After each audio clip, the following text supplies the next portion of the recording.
political goodwill will be important and is necessary in as far as tackling this issue. Do you agree that probably that's where the biggest challenge is? No, I wish to state that operations of government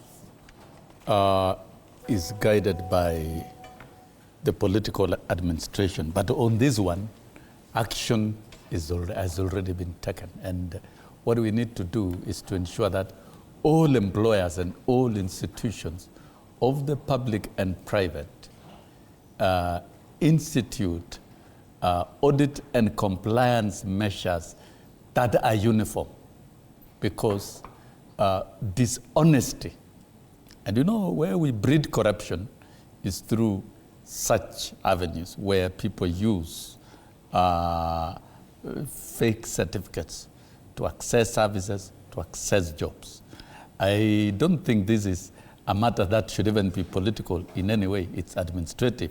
It is a matter that all of us collectively should be able to condemn.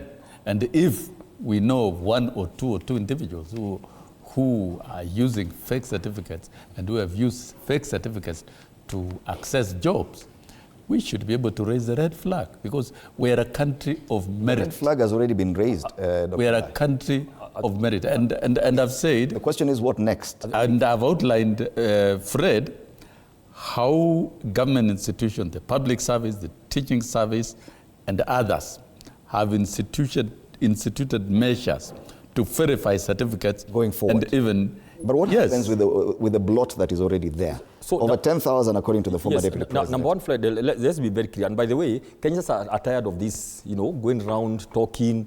Kenyans want action. Kenyans are already tired of all these things. By the way, anytime these things happen, just Kenyans get synced. Now, one, when you say it happened before, you cannot come and say, because it happened when, before my term, I can do nothing. You are elected to do what you are supposed to do. That's why there's election after every 5 years for people to come and do something to move the country forward. So you can't say because some people were hired in the, 5-10 years ago, now it's not my problem. This is a Kenyan problem.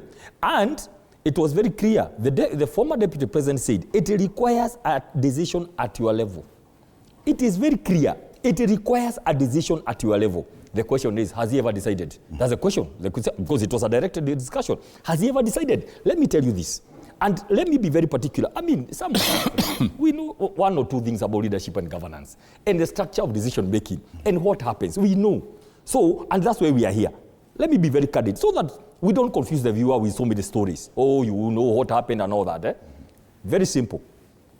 There's no way you can come and begin telling us in news here, very senior people of government, head of, the chairman of Public Service Commission, head of public service, coming to tell us how they have, how it's a big win, that they are recovering for 60 million.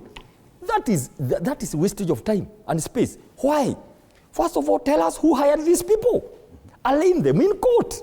Come on, please, stop it. This is drama. Okay. Don't come and tell us that you are going to the people who used fake certificates. Who hired them? That's the first thing EACC should tell us. Let's stop the drama. Let's cut all this slack, right? All right. Number two, Fred. So, number two, it is simply, and I'm saying this today, it is possible within 2 weeks to clear 10,000 people, knock them off administratively fast. Before EACC goes on ahead with them, it is possible because they are known.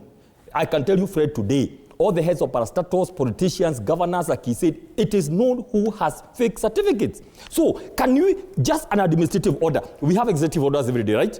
Let's just do an executive order saying anybody found within 2 weeks, first of all, the first instance, leave government. Get out. Then EACC, pursue the issues of whatever.